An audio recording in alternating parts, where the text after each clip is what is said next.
Bismillahirrahmanirrahim. Assalamu alaikum. Thanks to Cyphers, thanks to Roman sir, and especially thanks to my mother. Okay, I'd like to introduce myself. Well, this is Rana before you. I'm a teacher and a writer. My father's name is Muhammad Sadiqul Islam. He is a businessman, and my mother's name is Muhammad Julie Begum. She isn't alive. She died before 13 years ago. I have no brother. I have two sisters. My position is first among there.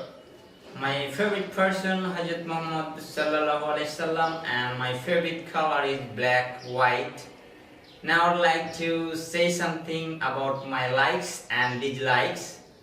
I like honesty, sincerity, punctuality, and I dislike dishonesty, hypocrisy, etc.